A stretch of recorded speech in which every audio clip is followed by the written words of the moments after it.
Ko po ay marunong mag-English. Baka mas marunong pa ako sa kanya mag-English. Gusto ko yung abogado natin na nang insulto dito sa isang member natin dito, makinig na mabuti at i-correct niya ang English ko. Gusto ko pong marinig ito ng mga DDS trolls at DDS vloggers na tumitira sa amin at sinisira ang aking reputasyon. Gusto kong sabihin sa kanila, ilang boto ba ang ibinigay nyo kay former President? Ako po, Mr. President, libo-libong boto ang binigay namin sa inyo. Nagpasalamat ba kayo sa akin? Hindi. Tinawag nyo ang Diyos na stupid, Mr. President. Tinanggap po namin yan sa pagkayo Pangulo, Mr. President. And I do not want you to go to hell. You said publicly, if you are corrupt, I will fetch you using a helicopter to Manila and I will throw you out. Hyperbole lang yun, sir. So, Mr. Hindi Chair, papayag ang piloto niya, sir. sino po yung tinapon ninyo sa helicopter? Sinabi niyo po eh. Paano mo itapon niya, sir? Buksan mo pa yung... Nung ang parisyon, nakahuli po ng isang babae that was caught in the act of adultery. They're about to stone them. Stone her. Babatuhin na po. O nilapit po nila kay Kristo. At sinabi po nila sa ating Panginoong Jesucristo,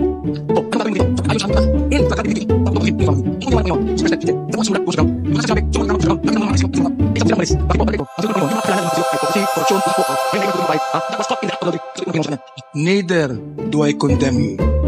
Go and sin no more. Hindi ho ba mas maganda yung salita ng ating Panginoon po, Mr. Chair, Mr. President? Hindi na ako papatay, sir. Retired na ako. Dapat talaga mag-retire na ho tayo. Retire na ako, sir. Ayaw ko na. Sir,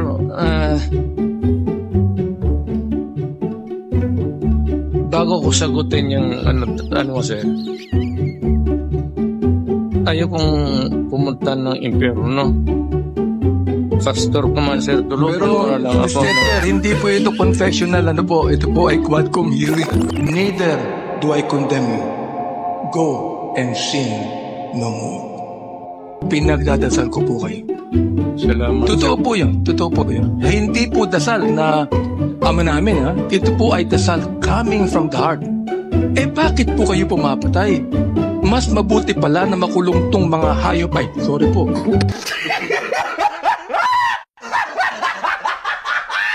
Mr. Chair, hyperbole pa po to. Sinabi po nyo, nung kayo ay mayor ng Davao, that you would patrol the streets in your big bike looking for trouble. Sabi nyo? Yeah. Oh, hindi po to hyperbole. Totoo po ito. Oh, kasi looking for trouble eh.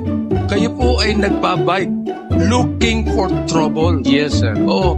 Mukhang mali po yata yung ganong salitang looking for trouble, di ba? Siguro mas maganda kung looking for criminals. Tama ko ba? Looking for criminals. Yun ang mas maganda salita. Para Di ba? magamit ko yung baril ko, sir.